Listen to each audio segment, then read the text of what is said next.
এমপিকে এনে মহাসমারোহে ফিতা কাটা হলো, এলাকাবাসীকে জিলাপি খাইয়ে মিষ্টি মুখও করানো হলো। কিন্তু তার পরদিনই যা ঘটল তার রূপকথাকেও হার মানায়। নতুন পিচ ঢালাইয়ের নামে মাত্র কয়েকদিনে খুলে নিয়ে যাওয়া হলো পুরো ৩ কিলোমিটার সড়কের সব ইট।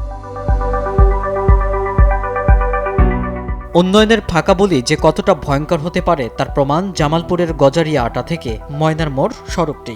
মাস দুয়েক আগেও এটি ইটের সলিং করা একটি সচল রাস্তা ছিল, কিন্তু গত মে মাসে এক অনুষ্ঠানে খোদ স্থানীয় সংসদ সদস্যদের উপস্থিতিতে ঘোষণা দেওয়া হয় এখানে হবে নতুন কার্পেটিং। খুশিতে আত্মহারা এলাকাবাসীও টের পাননি চোখের সামনেই চলছে চুরির এক নিখুঁত মহোৎসব। পদ্মা সেতু, মেট্রো রেল এবং এলিভেটেড এক্সপ্রেসওয়ে নির্মাণের গর্বিত অংশীদার বসুন্ধরা সিমেন্ট। বাঙুনিঘাটে 20 কেজি দিলে এই মানুষ ডাক দেওয়া উদ্বোধন করলো, মানুষের দিলে খাওয়াইয়া একটা ইট সে তুলে থেকে গেল। তারপরে 3 দিন এই ঠিকাদার এই আস্তারে উঠ কিনা সম্পূর্ণ ইট কিনা তুলে বেচলো।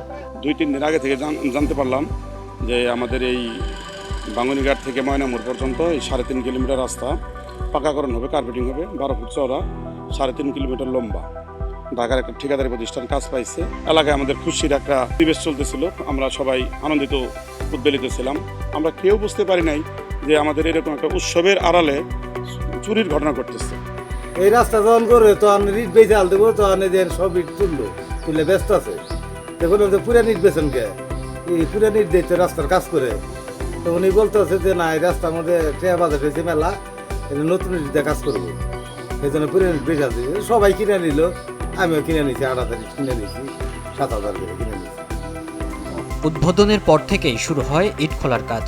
মানুষ ভেবেছিল নতুন রাস্তা হবে, কিন্তু দিন যায় রাস্তার হয় না। খোঁজ নিয়ে জানা গেল এই রাস্তার নামে কোনো সরকারি প্রকল্পই পাশ হয়নি। ততদিনে 3.5 কিলোমিটার সড়কের অন্তত 26 লাখ টাকার ইট হাওয়া। এখন কাদা আর খানাখন্দে ভরা এই রাস্তা দিয়ে চলতে গিয়ে চরম দুর্ভোগ পোহাচ্ছেন শিক্ষার্থী থেকে শুরু করে সাধারণ মানুষ। সেখানে যে ইট ছিল সেই ইটগুলো তারা উঠিয়ে নেয় এবং তারা বিক্রি করে দেয়। আমরা নিশ্চিত হই যে এটা কোনো টেন্ডার না, তারা প্রতারক চক্র। ইউনো মহোদয়ের নেতৃত্বে সচিব মহোদয়কে বাদী করে মামলা করা হয়, তাদেরকে জেল হাজতে প্রেরণ করা হয়।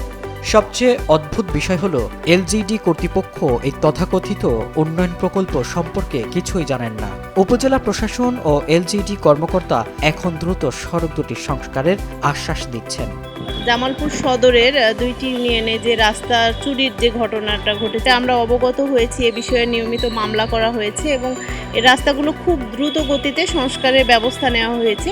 রাস্তার ইট উঠোনের বিষয়ে ইতিমধ্যে আমরা অবগত হয়েছি এবং এই ব্যাপারে স্থানীয় জনপ্রতিনিধির মাধ্যমে মামলা হয়েছে এবং এলজিডির প্রকল্পের মাধ্যমে সরজমিনে পরিদর্শন করে প্রকল্প গ্রহণের জন্য ব্যবস্থা নেওয়া। ভুক্তভোগী সাধারণ মানুষের দাবি এই অবিশ্বাস্য চুরির পেছনে থাকা মূল হোতাদের দৃষ্টান্তমূলক শাস্তি দেওয়া হোক এবং দ্রুত চলাচলের যোগ্য করে তোলা হোক তাদের একমাত্র এই সড়কটি।